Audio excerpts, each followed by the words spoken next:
안녕하세요. 내란을 극복하고 경제를 성장시키며 국민의 행복을 추구하는 이광재의 끝내주는 경제 시작하도록 하겠습니다. 주말에 전 세계를 충격에 빠뜨린 사건이 있었는데 바로 미국이 베네수엘라 대통령인 니콜라스 마두로 대통령을 체포했습니다. 충격 그 자체였는데요.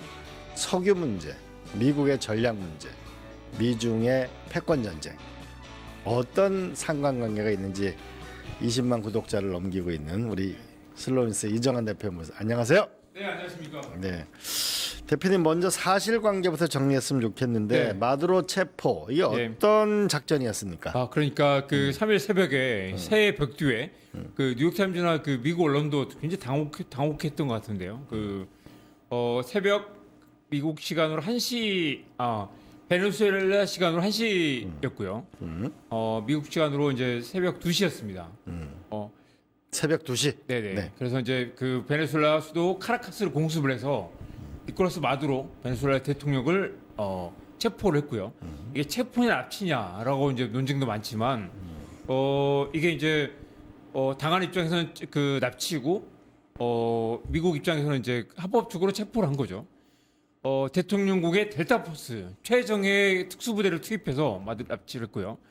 미국인 사상자는 없었고 베네수엘라 쪽에서는 민간인과 군인 등 40명의 사상자가 발생을 했습니다. 네. 그리고 작전명은 확고한 결의, 앱솔루트 리졸브였습니다. 그리고 F-22 등 150대 이상의 군용기를 동원해서 이 3시간 만에 13년 동안의 군사 독재를 끝낸 그런 사건이었습니다.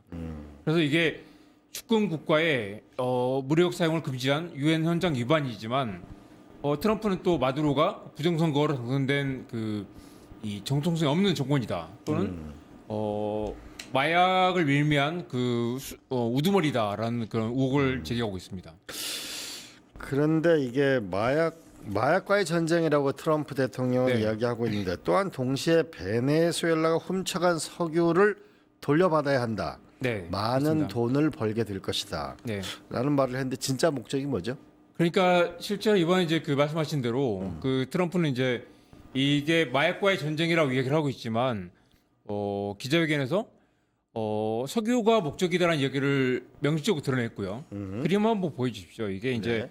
보면 이제 미국과 베네수엘라는 이제 카리브해를 인접해서 바로 네. 마주보고 있는 어떻게 보면 한국과 일본만큼이 굉장히 가까운 나라고요. 굉장히 가까이 있네요. 네, 그렇습니다. 그리고 이제 이 베네수엘라가 또 그 세계 최고의 또 석유 매장량을 갖고 있는 나라라서 그런데 이 이제 석유 매장량이 또 굉장히 끈적끈적하고 또 매장이 쉽지 않은 그런 이제 그 채굴 쉽지 않은 그런 석유이기 때문에 그동안은 그 채굴 쉽지 않았는데 그동안 미국 기업들이 많이 진출을 해 있었는데 차베스 때 이제 이 석유를 국유화하면서 미국 기업들을 많이 쫓아내서 트럼프 입장에서는 이 우리의 석유를 빼앗겠다라고 말하는 그런 상황이고요.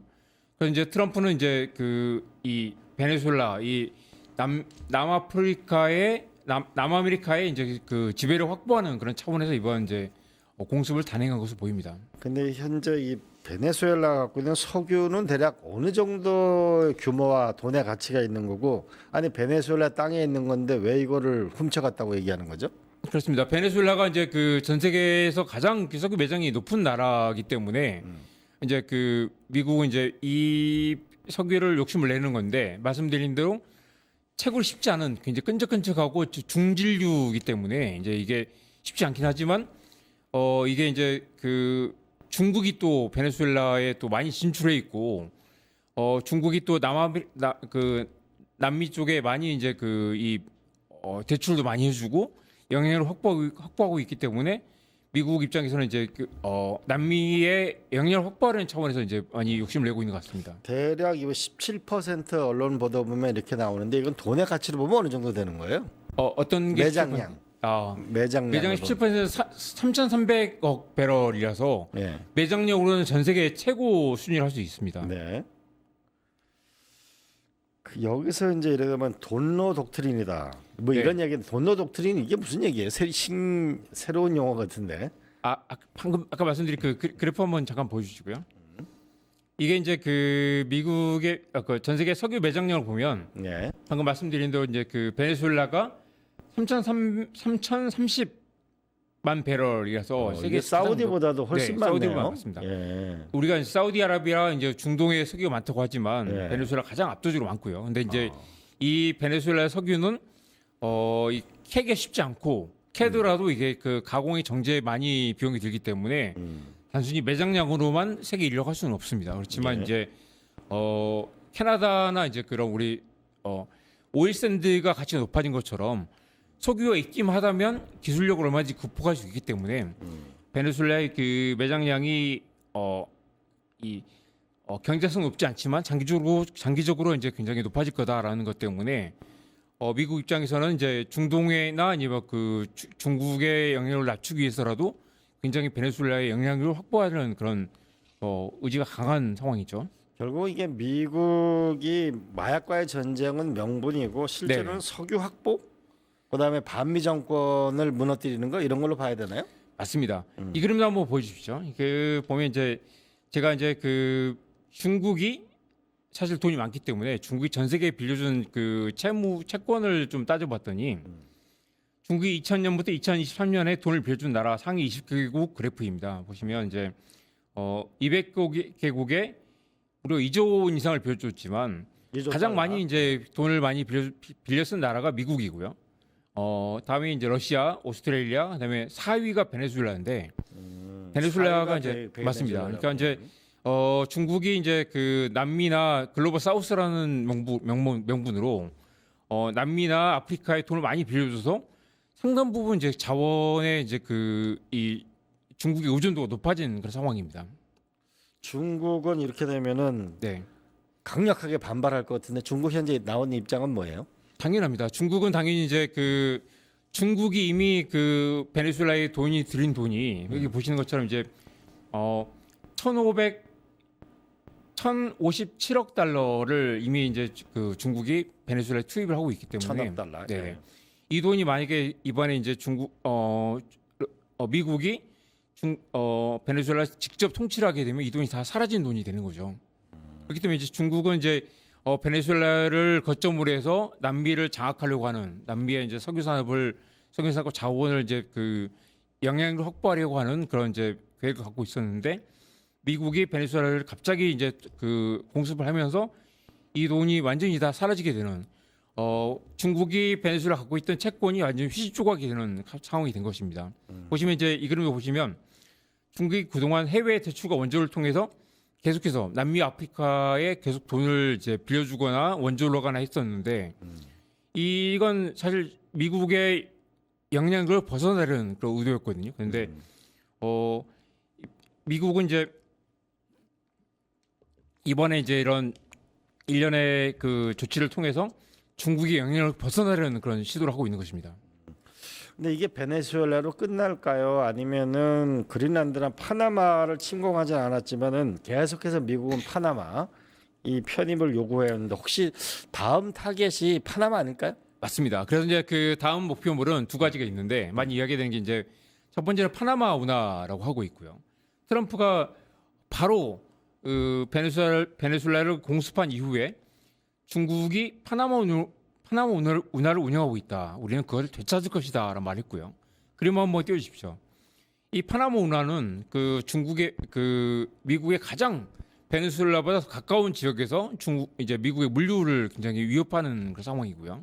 또 하나는 이것도 마침 이제 그 베네수엘라 공습 다음 날 나온 케이트 밀러라고 이제 굉장히 극우 인사 중 하나인데 이게 곧바로 미국은 그린란드를 절대적 필요로 한다라는 이제 이 트럼프의 발언 이후에 이게 순이라고 보시면 순이라고 했죠. 곧바로 이거 할 거다라는 이유로 이제 그 곧바로 그린란드에 대한 침공도 이어질 거다라는 얘기를 하고 있습니다.